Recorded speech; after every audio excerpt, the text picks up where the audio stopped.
Welcome to Wild and Exposed, your #1 adventure, nature, and outdoor photography podcast. Wild and Exposed is hosted by Mauro, Ron Hayes, Jason Loftus, and Mark Raycroft. Thanks for tuning in.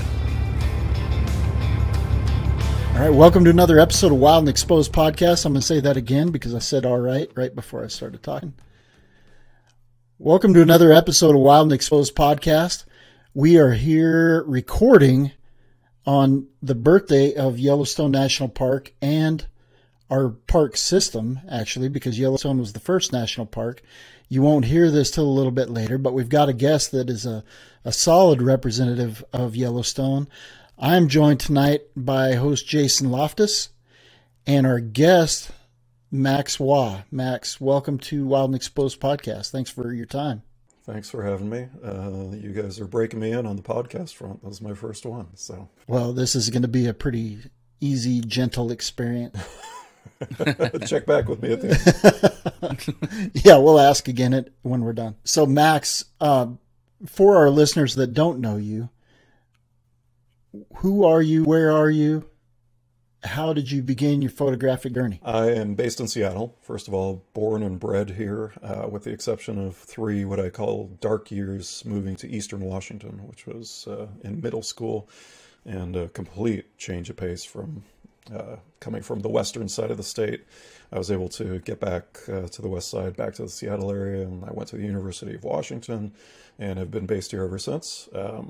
And met my wife in college, and she is also from the area, so we are not going anywhere probably for the rest of our lives. But I am a full-time professional photographer, and I do a lot of work in Yellowstone.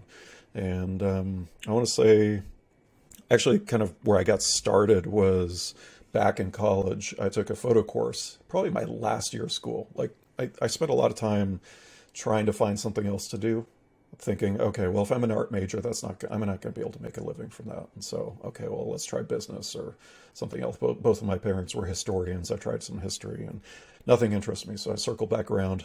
Then finally, basically in my last year of school, I got to get into the darkroom. And it was amazing. I was using my dad's old Olympus OM1 camera. If anybody still remembers that, it was, I still miss that body, the feel of the buttons and everything like that, and the little light meter that would just dance up and down and stuff. But I really enjoyed the darkroom work, but the parental funding was going to run out. And so at that point, I just had to get the degree. And so, yeah, graduated and then was just self-taught. I actually started out doing a lot of sports photography too.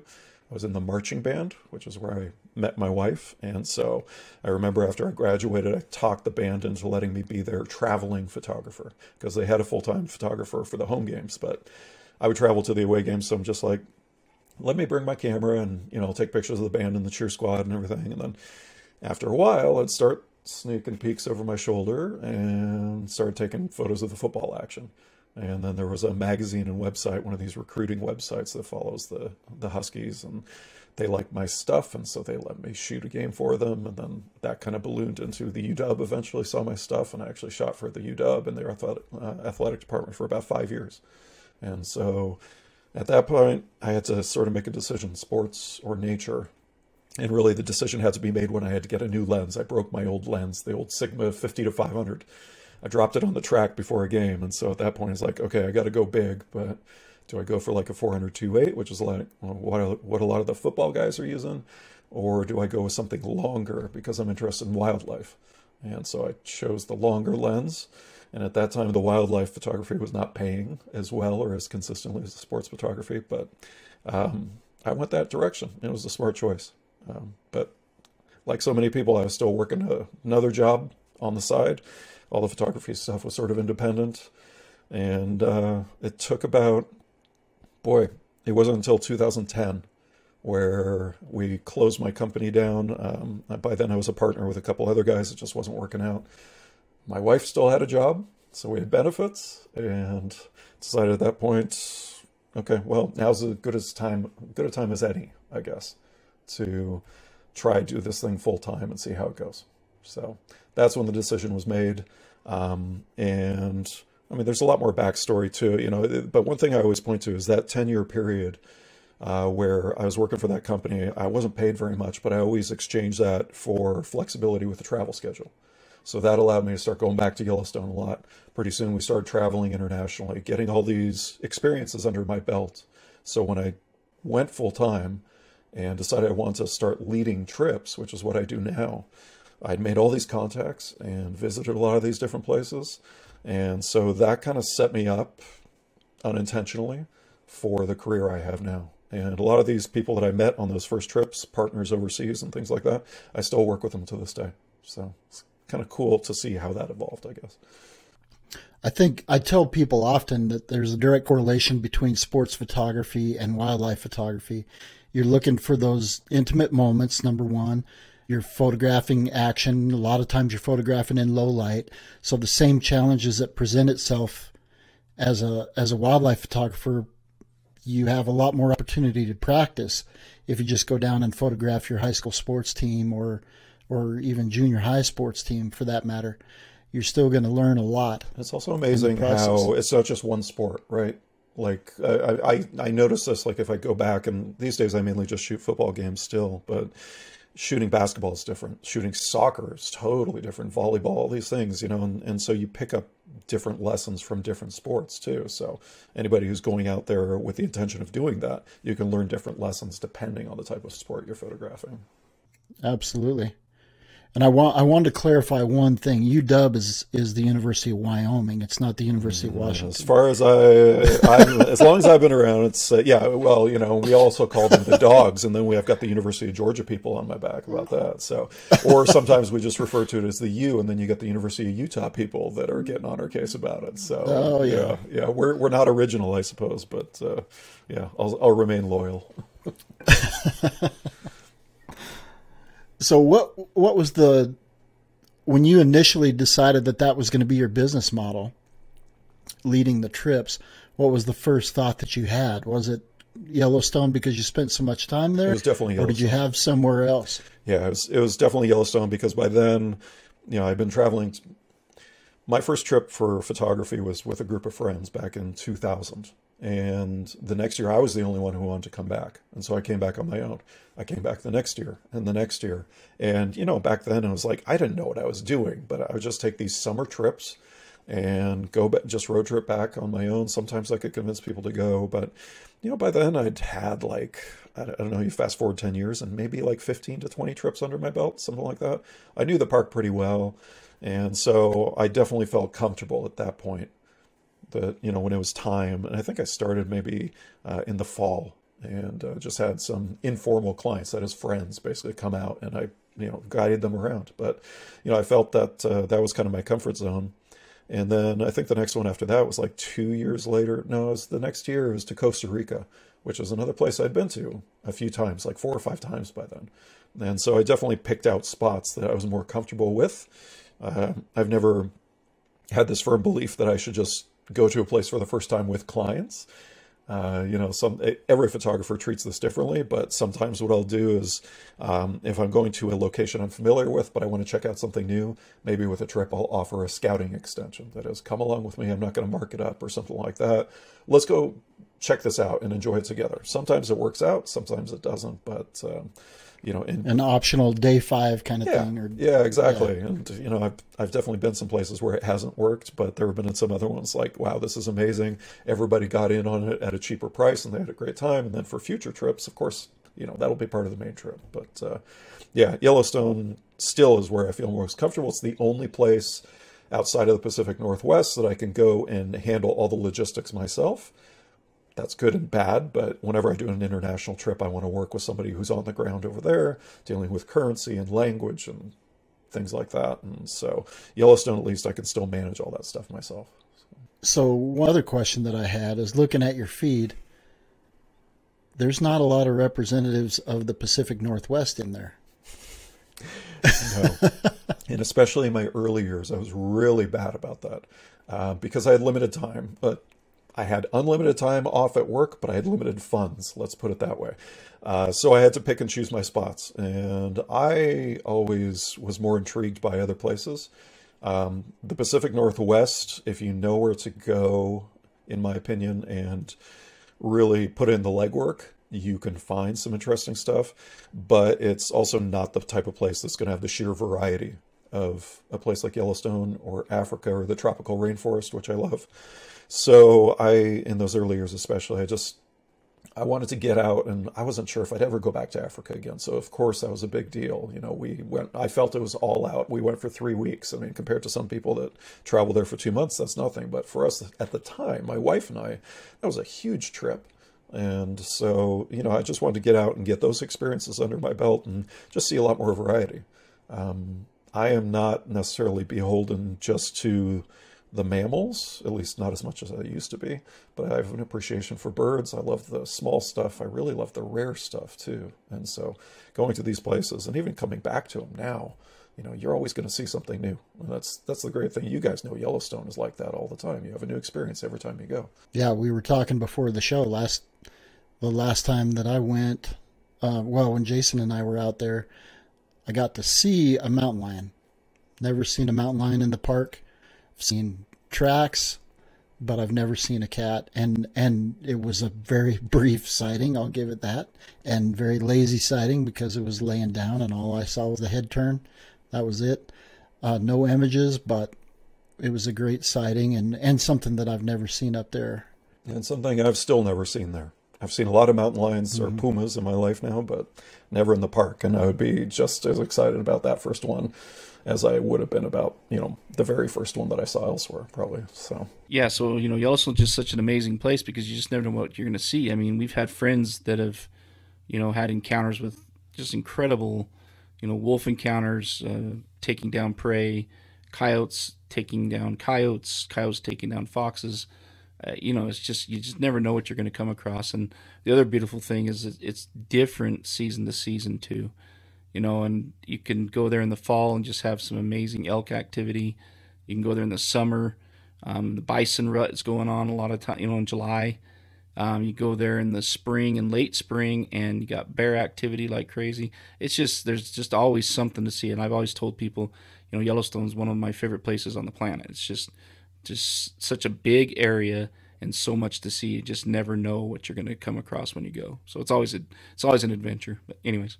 Well, and I think that appreciation for it also is useful when you're dealing with like ever increasing crowds, as we have been in recent years. And, there's obviously a lot that goes into the national park experience. Part of that is the people. But, I know a lot of folks that don't visit the park at the same time of year that they used to, merely because of the crowd. But, if you're willing to, pay the price a little bit for some of that stuff, and you still get a lot out of it, don't you? By being there, and it's very easy oftentimes to get away from the crowds, whether it's just a matter of waking up early enough, be out there before 9 o'clock in the morning, or maybe actually getting out on foot occasionally and checking out some different areas, and you can definitely be rewarded. It's funny you said that. Early morning and late evening. I love it. When you're out there, then the sun's coming up, and you're right, you got a good hour to 2 hours before it starts getting kind of busy. And that's a lot of times when the best stuff's happening anyways.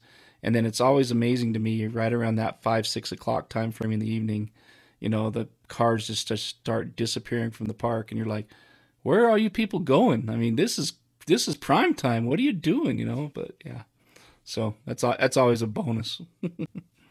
Leaving the park before they put the animals back in the holding pens. Oh, that's right. Yeah, they gotta cage them again. For those of you who are unaware, I am kidding. That was facetious. Just to be clear. That's a question that is often asked in Yellowstone National Park. When are they going to let the animals out? So Max, you've been a lot of places, and we're going to get into some of these other trips, but just kind of to get things rolling, what is your favorite ever outdoor experience? It actually is North American, and was tied to a Yellowstone trip, but it didn't happen in Yellowstone. This was 2008, and there was an online community before social media that was all about Yellowstone. There's a photographer who came on there and was sharing photos from his property in Utah. And his family had some property up in the Wasatch Mountains south of Salt Lake City. And they had a couple of natural springs that were on this property. And so there were a lot of animals that were coming to these springs. They had actually set up 2 tree stands And I think maybe they were like leasing them out to hunters that wanted to come in and maybe get an elk, or they had bears coming in. And eventually he starts posting photos of a mountain lion that was coming to the property and drinking from these springs. And he just threw it out there. He's like, anybody who wants to come down, give it a try. Come on down. So it's like, okay, well, I had never seen a mountain lion before. And so I cut my fall trip short. I was going out there to Yellowstone for whatever, it's supposed to be a week, I think. And so I decided to leave a couple days early. And it actually worked out in that regard too, because the morning I left, I had to go down the west side of the park and go out the West Yellowstone entrance.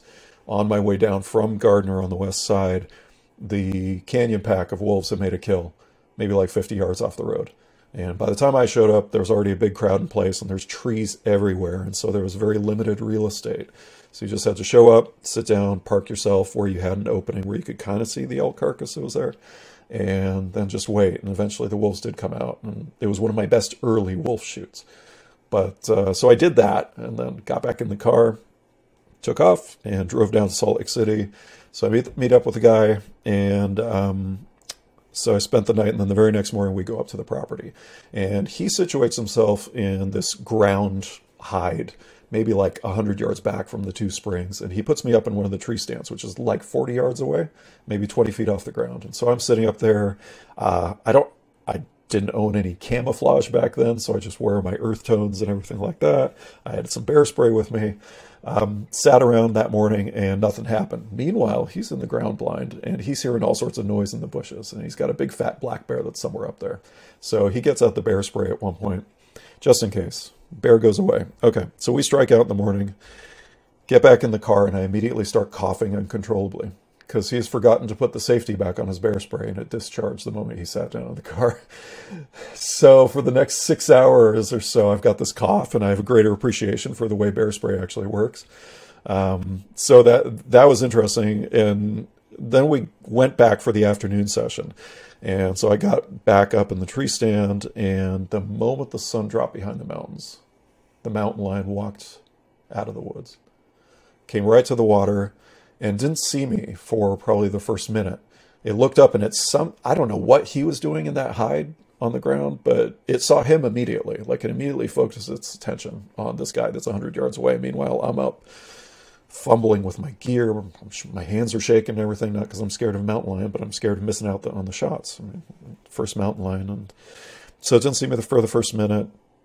I managed to get some shots, I think probably with my 40D, I think it was, Canon 40D, and 500 millimeter. I kind of switched to the wider lens. Eventually it saw me moving up there and kind of stared at me, went right back to drinking for another minute, got up, walked away. That was it. I'm like, okay, I was supposed to stay here another day, but that's it. Done. It's not going to get better than that. So walked away and went home. And to me, that is still my most special encounter. I've seen pumas. That's still my only North American mountain lion. But I've seen a lot of pumas since then in Costa Rica and down in Chile and Patagonia. But that is still the most special experience, because I think a North American mountain lion, it's different from the Latin American ones, which are more comfortable with people, don't have as wide of a range generally, just based on food source at least. So yeah, to me, that's still, I think that's the most special experience to date. Okay, I just want to ask a clarifying question.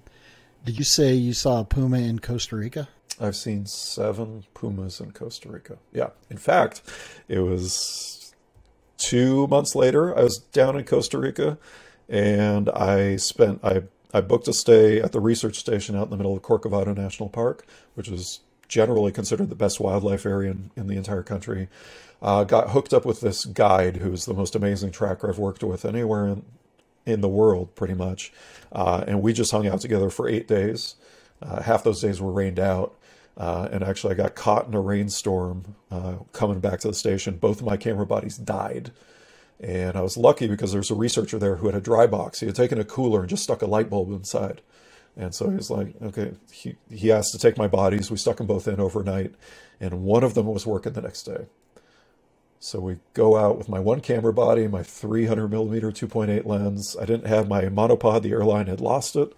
That's all I had with me. We're walking down the trail, and suddenly there's a bunch of screeching in the distance. And the guide, Felipe, he looks at me. He says, there's a cat. Like, he knew instantly this was alarm calling. You know, he recognized the sounds. And so he's like, let's go. And running down this muddy trail. And then all of a sudden, out of nowhere, he says, okay, stop. So we just stopped there, and there's nothing. But we wait another 30 seconds. And sure enough, a puma walks out of the forest, coming right at us. And then I look to the side, and there's a second one. And the second one is bigger. It's the mom. This first one was a cub, probably like 6 months old, maybe, I'm guessing. And then a third one comes out, and it's another cub that has the spider monkey in its jaws. And then that just runs away with the prize. And so my guide decides to leave me there with mom and the other cub while he goes and tracks the other one. And so I was like, well, if he feels comfortable enough, leave me here with this cat. She doesn't seem disturbed, so she just sat down like 15 feet away. And I just sat down and took it all in. I mean, the conditions, it was so dark in there. You know, I came away with maybe 2 or 3 photos that really turned out. But that experience, you know, on top of the previous mountain lion experience in Utah, I mean, that was just an amazing stretch for me. Yeah, I'd say that's a pretty good run. I know a lot of guys that spend a lot of time in the wild, you know, and not very many people get to see a wild cougar in the wild, you know. Yeah, so and for me, that's pretty I think special. in Yellowstone so far, it's been scat and tracks, and that's about it. So where is your favorite location? It's hard for me to pinpoint. Yellowstone is probably still my favorite, but partially because that kind of feels like home. And in fact, you know, because we own property right outside the park now, it is sort of a second home to me. So that always remains special. And, you know, knowing that even when I come home at the end of the day, I could just walk out on my porch and potentially have a moose walking through right there, or maybe one of the foxes comes by or something. That's still special because it's more personal. But I will take any place that has a high level of biodiversity. And so that includes Yellowstone. That includes most of these tropical Latin American locations. So Costa Rica, Brazil, where I lead a trip now too, is pretty amazing. And Africa too. The type of place, again, where you can see something new every time you go. And you can see anything from the largest predators to the largest ungulates to the smallest, most elusive weasel or mongoose or whatever, and down to the frogs and snakes too. I'm not good at macro photography, but I love trying it. So yeah, I'm into all that stuff. So in Brazil, with your Brazil trips, is that primarily for birds? No, that's a mix. Again, now the big draw for most people is jaguars. So we include the Pantanal, which was, of course, is widely thought of as the best location on the planet to see jaguars. But I also include the Amazon in that trip. And so we get a totally different type of experience. In the Pantanal, you're riding around on a boat on these rivers. You see quite a bit of wildlife and you see some nice birds. But the Amazon probably has even greater variety. And so like the last trip that I led down there, between the two locations, I think we counted 35 mammal species, including like 11 species of monkeys and over 175 species of birds. And it was not even a birding trip. I mean, had we just been checking stuff off a list, you know, that was the main goal. Sure, we would have probably seen more, but you know, that's the I type think that's probably an average trip down there. Probably, yeah, absolutely. Species. And you know, I mean, to say that you could go down and see 5 or 6 species of owls. I love owls, so that's a big one for me. But you know, 7 species of macaws, I think we saw. And who expects to see 7 species of macaws? It's kind of crazy, and it's also a varied experience too. And I like that because on the Pantanal, a little bit in the Amazon, you're in a boat and you're cruising around. That's your sort of safari vehicle. But there are places where you're on an actual wheeled vehicle in a big safari truck or something, or you're on foot, or you're standing up in a canopy tower above, you know, above the top of the rainforest and seeing other species that you don't see down below. So, you know, that type of experience too, the way you explore these places and to be able to do it differently like that is also pretty cool. I'm assuming COVID had a pretty big impact on a lot of these trips and these opportunities for at least a year. It did. I know I'm still feeling it. A lot of my colleagues who lead trips for sure are feeling it.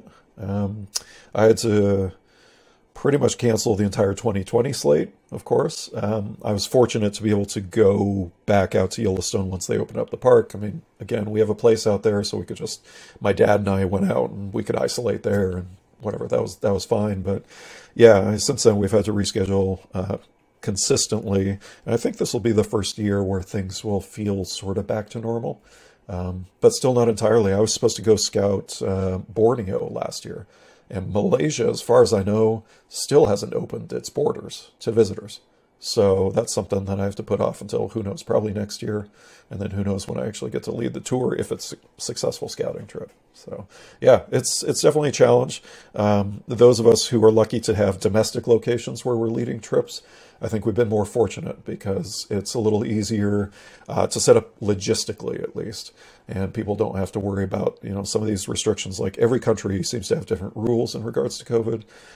My Chile, that is the Patagonia trip, Chile has a lot of restrictions in place. And even now that they've opened things back up, relatively speaking, you still got to go online and fill out a ton of paperwork compared to other countries. So we're still going to feel it, I think, for the next couple of years, even if we're still at least allowed to lead those trips. That's good to hear. Things are kind of getting back to normal, though, which is expected, obviously, but that's good. Brazil has been on the radar, but primarily because of the bird diversity. But it's been kind of one of those low-level desires. I didn't, you don't equate necessarily. You think of around Rio and basically all you're going to get is birds. Think of how big Brazil is and the diversity of terrain and kind of ecotones within the country. You've got the mountains, you've got the river basin, all those different things do lend themselves to a good trip. But I think logistically, that's got to be one of the tougher ones, is it not? It helps when you have somebody reliable on the ground. And again, because it's an international destination for me, it took, actually, it was one of my clients who is better traveled than me, one of these folks who managed to retire at age 50 and just spends his retirement traveling around the world. And so he put me in touch with a guide down there. And so you have to kind of go on faith oftentimes when you're first getting to these places, and maybe somebody has put you in touch with somebody local, and you hope it works out. You hope especially if it's your naturalist guide. And, this guy not only handles the logistics of the planning side oftentimes, but he's also our naturalist guide in the field. So you're spending a lot of time with these people. So you got to hope that your personalities mesh and that things go well. And in this case, they did. And the guy happens to be, his name is Fred Tavares. He happens to be a very accomplished birder. I think he travels overseas to attend birding festivals and things like that. So he's pretty hardcore on the birding front. Mm-hmm. But the last time we were there, we were leading a trip. And so we're on the Amazon portion of the trip. And we're going down the river in the boat. And suddenly we're turning around. And so I look back at my driver, who doesn't really speak much English. But I asked him what was going on. And he says, "There's a giant armadillo." And I thought he was joking because the giant armadillo, it turns out, is one of the rarest species to see in South America. Oh, wow. In terms of like medium to large mammals, it is one of the most elusive species.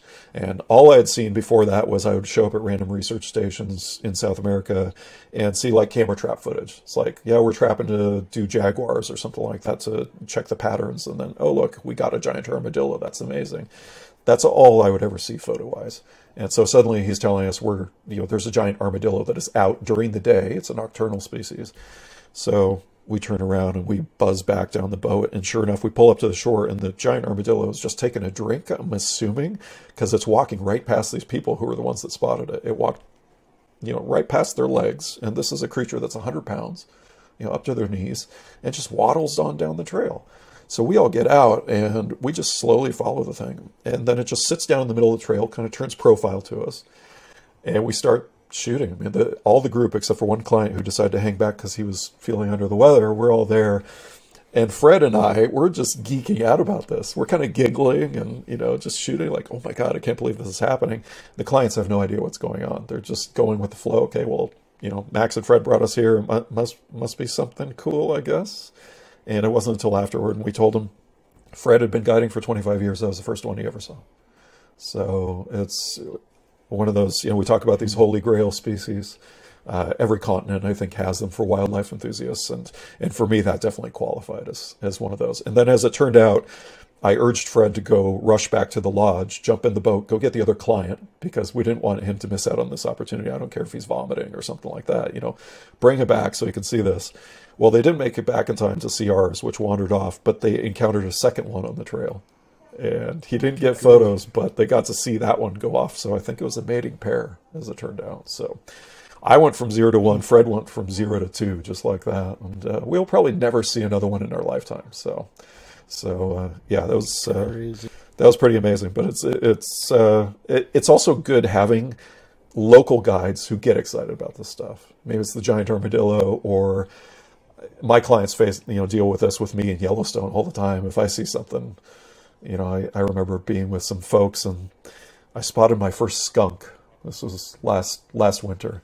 And I had never seen a live striped skunk. I see them as roadkill all the time, but I'd never seen one in Yellowstone, never seen one alive. And so they had to deal with my general excitement. But, if you can find other people that you're working with or just hanging out with that can really get into that enthusiasm, it makes the experience so much better. You had the same or a similar experience, and with a kind of similar family of species in Africa. Correct? Yeah, last year I was down in South Africa and I was leading a trip. My wife was with me and we went to the greater Kruger area, including Mala Mala Game Reserve, which is one of the best places in the world to photograph leopards. And it was a fantastic trip. Everybody else who was on the trip, it was their first trip to Africa. So sharing their enthusiasm, and getting to see everything through their eyes for the first time was really cool. But one of the big motivators for me with this trip was finally getting over to the Kalahari and visiting a reserve called Swalu. And it's been known as one of the better places potentially to see the pangolin in the wild. And, we talk about these holy grail species. Pangolin, for a lot of visitors to Africa, is up there. A lot of guides never see this thing during their life. And yeah, it's similar to an armadillo in some ways. It's got body armor, but it looks like a walking pine cone. So it's these scales that it grows, but it's a mammal. It walks on its hind legs, which is the odd thing most people don't realize. So it's kind of waddling around like an old person. And no offense to the old people out there, but I waddle around from time to time too. So it's just walking slowly on its hind legs, and it's got its cute little claws up, and then it just digs for termites and ants the whole time. But I had been planning that visit for like 4 years because I'd been seeing all this stuff about, they have pangolins, they have aardvarks, another holy grail species, they have aardwolves, which another animal I had never seen. So I was really excited to see this super rare stuff. And then when I finally made it, I was supposed to go to in 2020, COVID pushed it back. And so when we finally arrived, things had completely changed out there. And what had happened was they had been suffering a drought all these years. And it's been a problem at times, and especially more recently in parts of southern Africa. So they had about a 4-year drought, and what the drought meant was it was killing a lot of the plants off. It was killing off a lot of the bugs that ate the plants because they didn't have as much food. And subsequently, it was making it more difficult for the animals, the insectivores that were going to eat those bugs, to hunt. So they would come out during the day.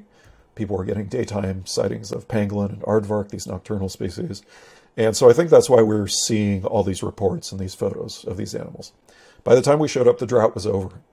And so that is great for the environment because it had a chance to rebound. But the problem for us, first of all, was that a lot of those animals finally died out.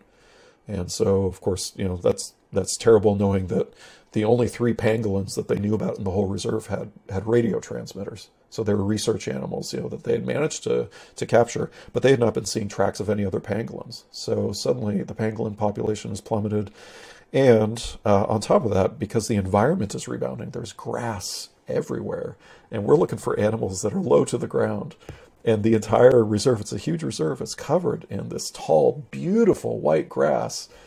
And my guide, to his credit, he kept reminding me, oh, isn't this fantastic? Isn't this beautiful? It's like, yeah, but unfortunately, I'm not really into landscapes as much. And so, I love getting some of these antelope and maybe a rhino if we can get in the tall grass. But I'm here to see the stuff that's under that grass, and we're going to have a problem finding that. So I was kind of despondent a little bit, but then we had a chance one night to go out with the help of the research team. We used the radio telemetry.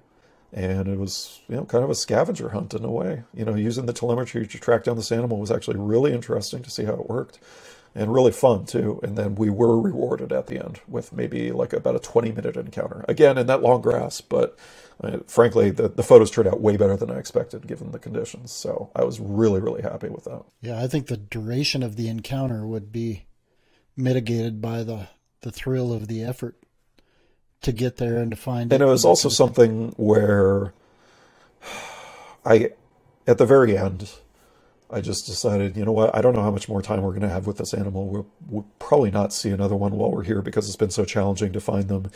And so finally it was coming right toward me. And so I just put the camera down and just sat there and watched it. I didn't have time to pull out the cell phone and even get a video. I got no video of the encounter or anything, but it walked right by me. And I just watched this thing, and it's like, it walked into the darkness. I'm like, that is the coolest animal I've ever seen in my life.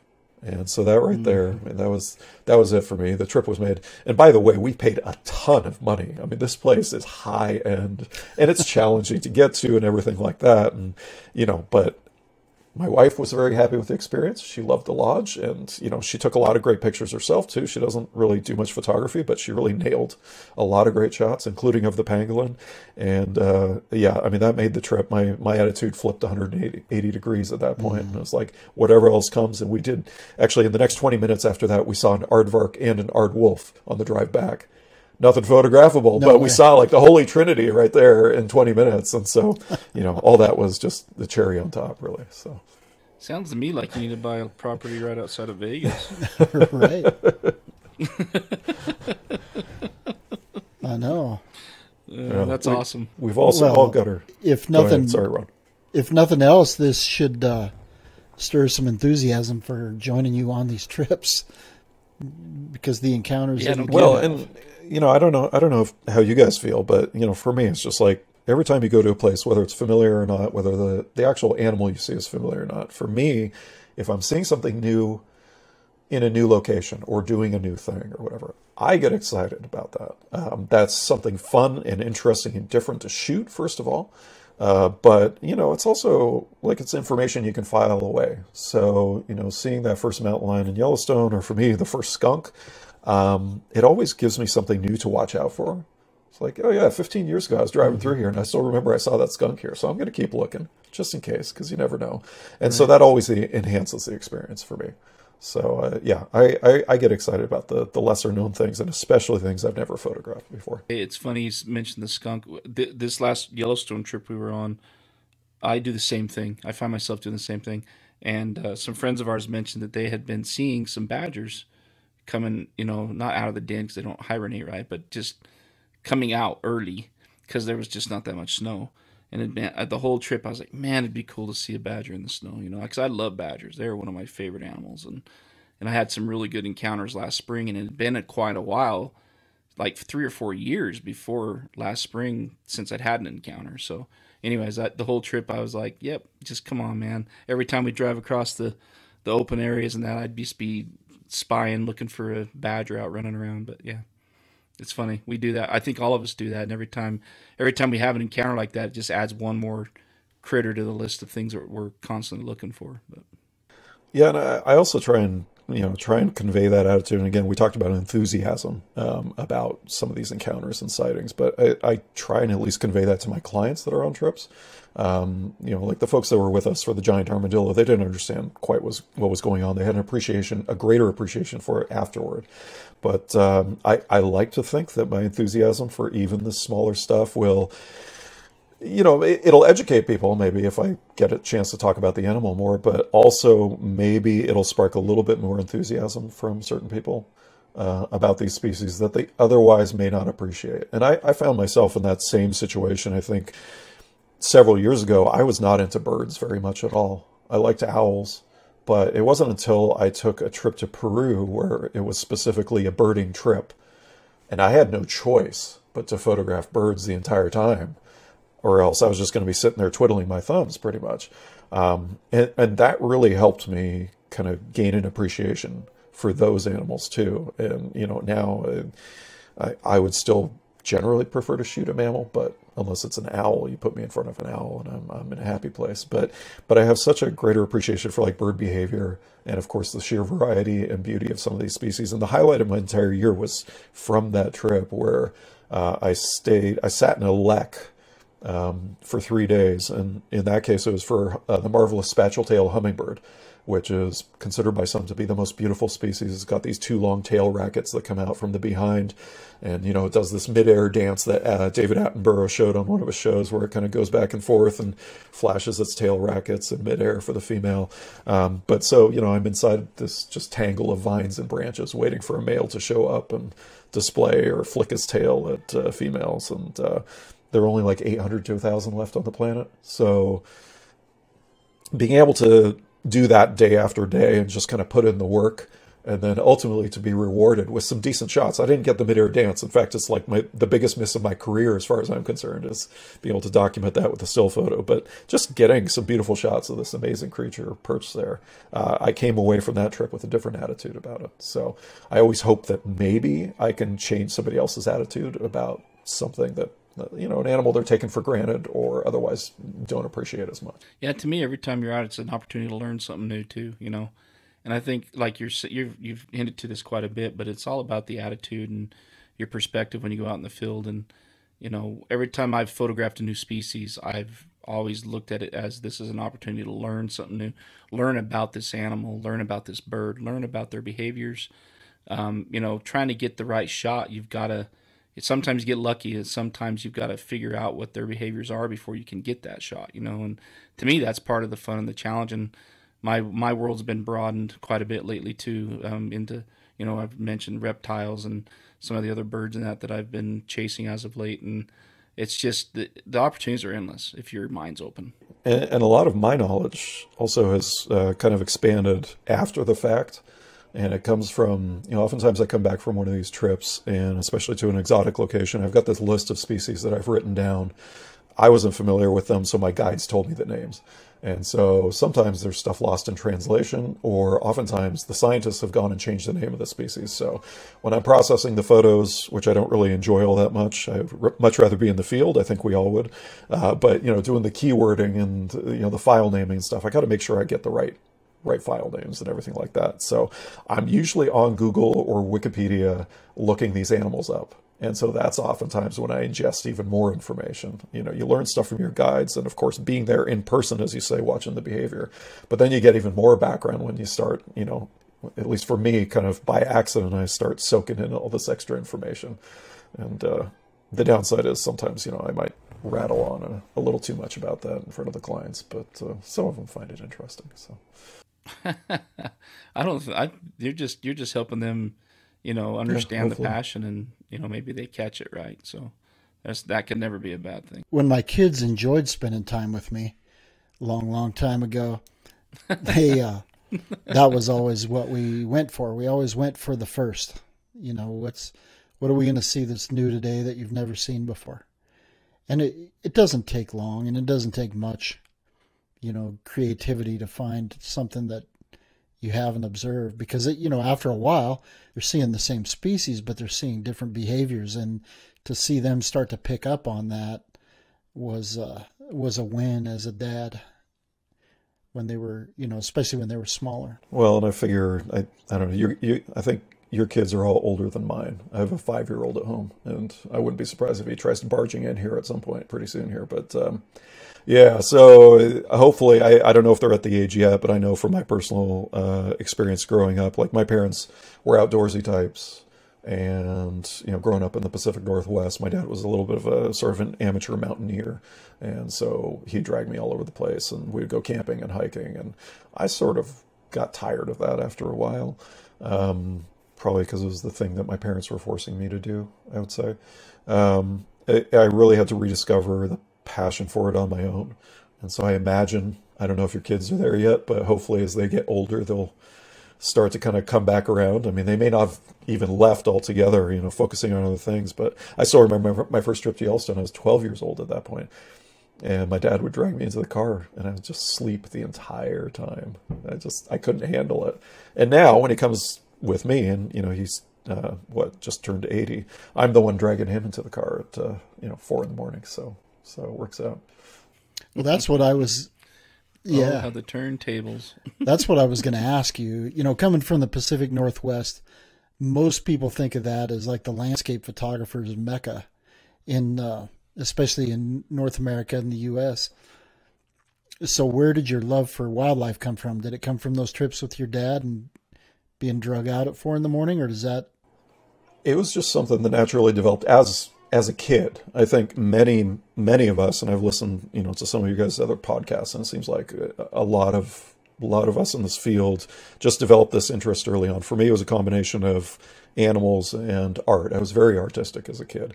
And so those, kind of developed in a parallel pattern, I guess. But, I would get these, they just supplied me with all these wildlife books. Maybe it was like some special tome from National Geographic or something. The one that really stands out to me is the National Geographic Book of Mammals. It's actually a 2-volume set, right? And it didn't list every mammal on the planet, but, it listed everything alphabetically. And so you could go through there and just see all sorts of stuff. And I still remember there was one animal listed for Q, the letter Q, and that was the quokka. And I was like, okay, this is just weird, but I never forgot the quokka. And so then when I finally got a chance to do a trip to Australia, decades later, it's like, I don't care where I have to go. I'm going to go find the quokka because I remember that, the letter Q. Now, there are other Q animals, as it turns out. There's even another one in Australia. I didn't even know about that. I was just like, all about the quokka. And it turns out the quokka, of course, is a small marsupial that is dubbed the happiest animal on the planet because when you look at their face, it looks like they just have this little smile the whole time.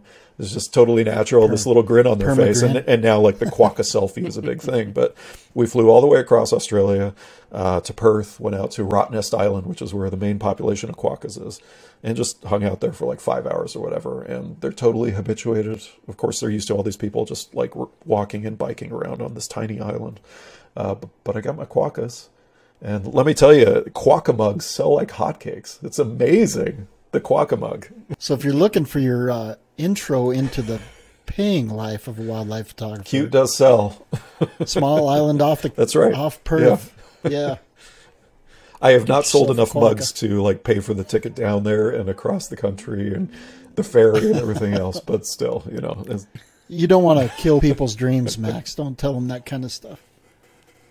And of course, an animal named quokka would come from Australia. And the other one. So now I want to go back and I want to see the quoll, Quoll, and that's another thing. It looks like an oversized rat, but it's got a spotted coat, so it's actually sort of pretty too. But that's they've got so much unique stuff down there, and I would love to get back down there. It's a fantastic birding place too. So someday we'll do a trip down there. I have clients who are continuously asking me to do tours, but I just want to get down there on my own, because it's a massive country, just like we're talking about. The U.S. obviously has different biomes, and Brazil also. It's the same thing. It's similar size, and there's such a variety there that you could spend 2 months and still have a lot to go, I think. So you've had a lot of opportunities. You've been all over the world photographing. Is there a species that you still have not photographed that you would like to capture? Yeah, so I got my pangolin out of the way. That was number one. The number one before that was the Canada lynx. Finally saw that in Manitoba a couple of years ago. The photos weren't great, so that is still way up there. But in terms of a species that I haven't seen at this point, I'd say a wolverine probably. Again, we talk about holy grail species, and it's something that, I may not see in my entire life. I know where to go if I want to photograph them. That is easy. If you want to photograph a wolverine, you go to the border between Finland and Russia, and you go to the hides there, because I'd estimate 90% or more of the photos you see of wild wolverines come from that location. For those that don't know, they are baited, and so you sit in a hide all night long, and they put out deer carcasses for wolverines, for brown bears, and wolves come in too. And so if you want to see wolverine in the wild, that is absolutely the place you go, but I'm not interested in seeing it on those terms. So I may never see one. But yeah, right now that's the top of the list. We'll see. I don't know. I might get lucky. I've had a little luck, but I don't know if you guys are aware of John Marriott, a Canadian photographer, but I believe last year he was out there in the woods looking for mountain lions and saw a lynx and a wolverine on the same kill site. So if it can happen for him, it can happen to anybody, right? Yeah. Absolutely. Yeah, and time more so now, especially as the parent of a young child. I'm discovering that more and more. Right. But balancing work and family time is so important. And I didn't suffer burnout, but actually before we even knew we were going to have a child, the year before he was born, I think that year was 2016, and I spent, in the first 8 months of the year, I was only home for about 5 weeks. And that's how much I was traveling. And my wife, she was fine with it. She's like, if you got to go do it, go do it. And, she came to Australia with me, so at least we got our trip together. But after those 8 months, it was just like, this is too much. I can't do this constantly. National Geographic, maybe it used to be the dream way back when I was younger and naive. But I can't live that type of lifestyle. And that's what a lot of those guys do, right? They're gone for 2 or 3 months at a time. And so then you add a kid to the mix, and then that's really out the window. So even to this day, I probably, from the business aspect of things, I should probably be leading more trips. And but I've chosen to purposely cut back in order to find that balance, and to especially be there in these sort of prime, hopefully fun years, raising a young kid too, and hopefully be there to kind of, I don't know, get him inspired and interested in this stuff. Right now I'm failing at that. He likes bison, but he doesn't really think much of other animals. So got to keep bringing him back out to the park, and maybe eventually he'll like seeing the otters and the wolves and everything else. That's funny you said that. I think, to me, it's the trick nowadays is just to give kids an appreciation for the outdoors. Whether or not, like my son at one point, Ron knows, was maybe thinking about, doing some videography stuff, and he would go on a lot of trips with me. He's 19 now. He's got a car, he's got a job, he's got a girlfriend. He's got other things he's doing, and he still does come with me once in a while, but he's not near as engaged in that as he used to be, which obviously we were all there at one point, right? But, I think the trick is, I hope that I've just implanted some amount of appreciation for those experiences and that time in the outdoors, and what that allows him to have, that relationship with the outdoors. So anyways, and then I'm sure it'll stick with him, hopefully.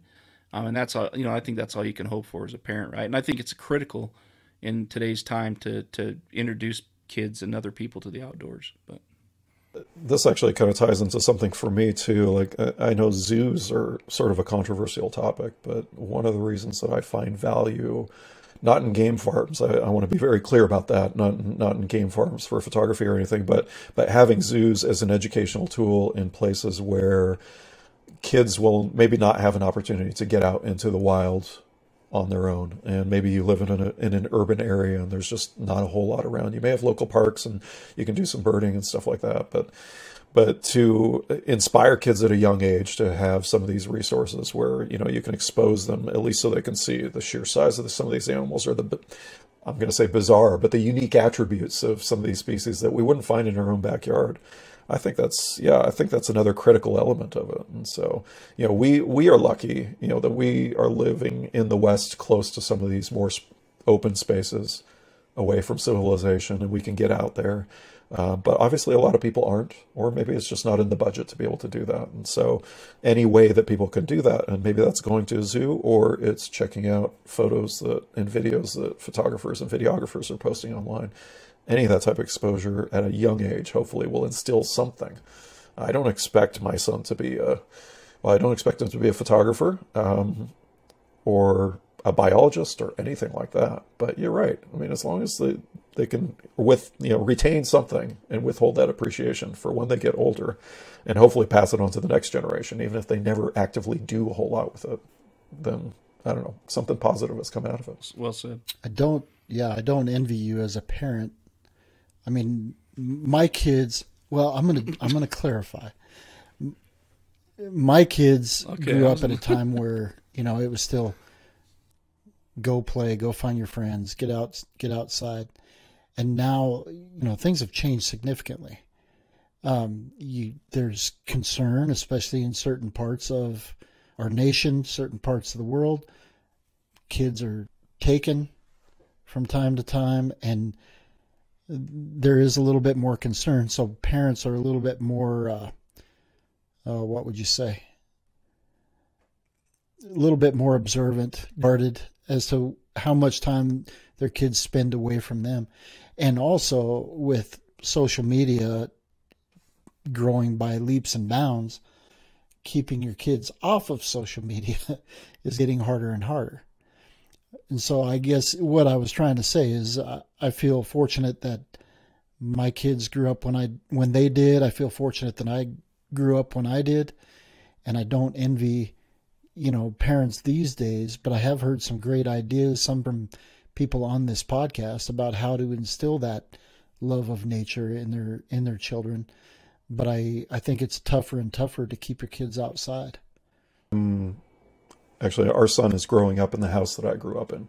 And so this, for me, was a neighborhood where there were at least 4 or 5 other kids my age, and we could just, run off and be gone all day or whatever, jump over fences and, go through 3 yards or whatever to hang out and everything like that. And it's not like that anymore. But, again, we're fortunate to have this home away from home out near the park. And I'm really excited because he is finally old enough to start going out on trails with me. It's actually given me a reason to start exploring some aspects of Yellowstone specifically that I'm not familiar with. I can give my wife a break. She loves just hanging out at the cabin and relaxing. It's her vacation. That's what she wants to do. So I'll grab him. We'll go find a trail. And now he's old enough. He's only 5, but still, I mean, I think, even 2 years ago, I think he did like 11 miles in 3 days. And it was on trails that I had not gotten to myself because I'm usually driving around the car looking for wildlife. That's the best way to cover the park from my perspective. So he gives me an excuse now to explore new areas, and seems to be into it. I mean, he moans and complains if we're walking too far, of course, at his age. But still, I mean, he still, has, I don't want to say an appreciation, but enough of an enthusiasm for it that I think it's enriching for both of us, because I'm definitely getting to see some new stuff now too. So where's the next tour going to take place? Officially, it's Patagonia. I'm going to go back down for the pumas. I think you guys have had at least 1 or 2 folks come and talk about the puma experience down there. It really is incredible. So I'm looking forward to doing that. And then after that, I'll be doing some local stuff, actually. Never kind of finished my point about exploring the Pacific Northwest, but it's something I'm trying to do better now, just, because I spent so much time focusing on these so-called exotic places that I never took time to explore my own backyard. And it wasn't until I became full-time professional that I could finally allocate some time to go out, like especially around here in winter. It's a good birding time. You get the raptors coming in. There are some good spots for like short-eared owls, for example, which is a great photo subject. And so I started to learn more about those types of things. And then, so at the start of June, I will be going out to one of our local areas that is known for its red foxes, and doing a couple of fox workshops there. And then back to Brazil, if everything goes according to plan. And so hopefully we'll see a lot more jaguars and maybe another giant armadillo if I'm lucky. And then I think I'm doing Alaska, actually, in September. And that's one area that I haven't done a lot of work in. We're doing Lake Clark for this one. But it's always fascinated me because it's another one of these very diverse areas. And I think you guys, all 4 of you guys, have a lot more experience there than I do. But the challenge that I'm finding, not only is it setting aside the time, but you can find everything that you find in Yellowstone in Alaska, but it's much more spread out, right? It's not as confined. And so for me, at least, it's been more challenging finding time to get up there and really explore it properly. But we're going to go see the bears up there. And so it's returning to a full slate. I think next year is going to be even busier. So you won't regret adding Alaska. It's just, I mean, everywhere you look, you want to photograph wildlife up there with a wide angle lens as much as possible. Obviously, that's not always possible with bears, but there are some areas up there where it is, honestly. But the scenery, the backdrops that you can get with these images of in September, Lake Clark, it's a little bit later on, so you might even be able to pick up on some fishing bears still. The backdrops you're going to get with these bears running around the river are just spectacular. And that's the first thing that you notice when you get off the airplane, step outside the airport, and you look around in Anchorage. everywhere is a postcard, in every direction that you look. And then the biodiversity, it's different than what we see here. Everything's bigger.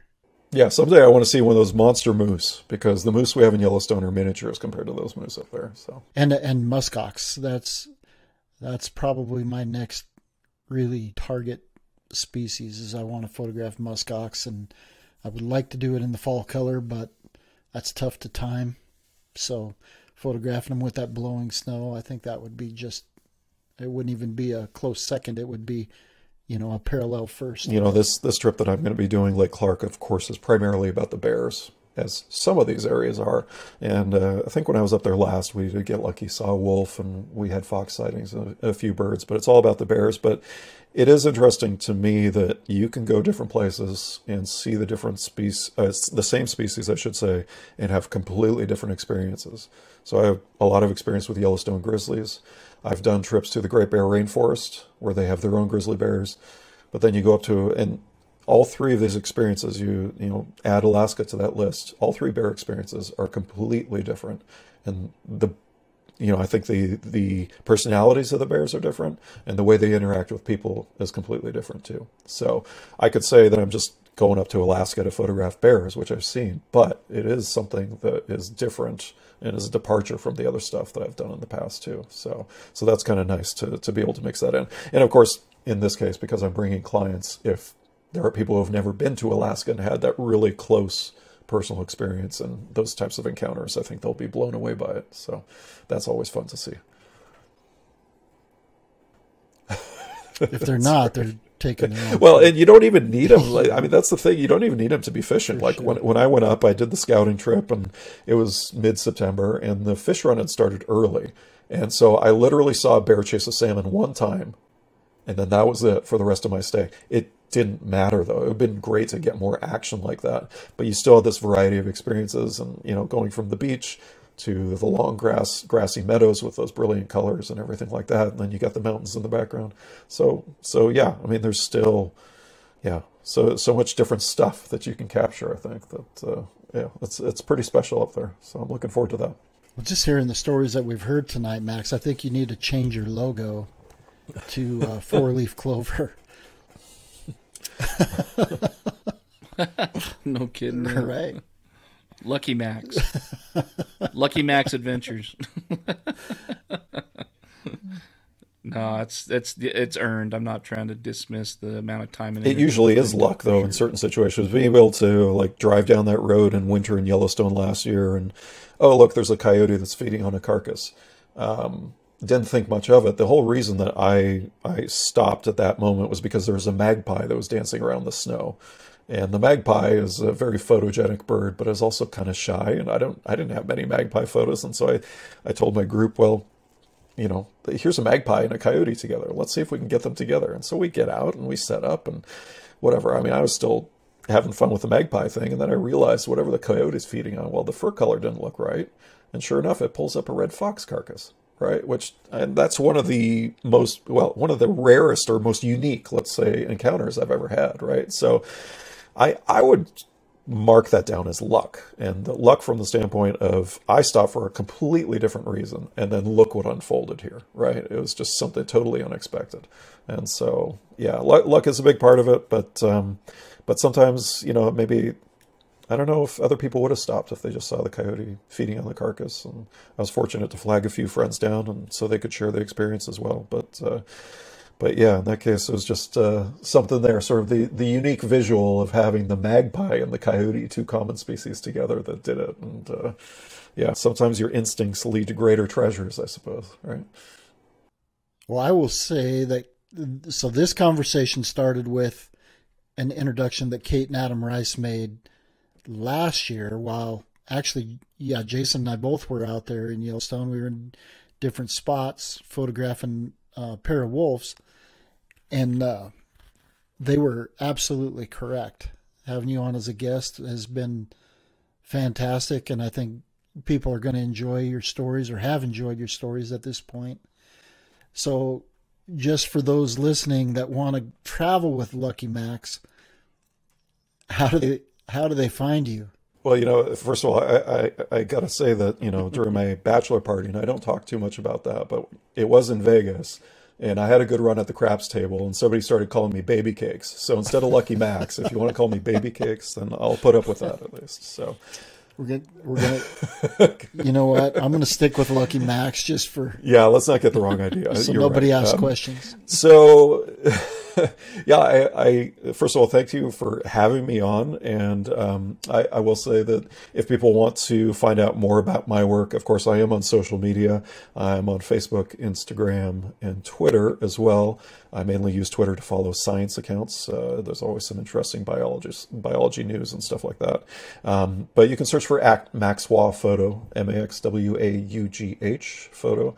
And you'll find me there. And then my website is just maxwaugh.com. And usually what you'll find on there is, of course, the galleries I'm way behind on processing. And then there is a workshops and tours page. So you can see the full collection of trips. And, I've kind of got the schedule set for the next 2 years. In addition to the ones we talked about, I have a brand new tour to Zambia. I just scouted Zambia in September, and that should be pretty amazing too. So there's a lot to check out on there. And hopefully people will find something they're interested in. Absolutely. Thank you for your time, Max. And, Jason ran into you this last trip. I met you last year when we were out. Can't wait to run into you again. We'll definitely be seeing you guys in the park, and then hopefully, we'll be able to spend a little bit of time shooting in the field too. So. You've been listening to the Wild and Exposed podcast. If you haven't yet, please give us a rating and a review. And make sure you're subscribed so that you'll get every episode we produce as soon as we drop it. And as always, thanks for tuning in. We're gonna make it someday. Nothing's gonna get in our way.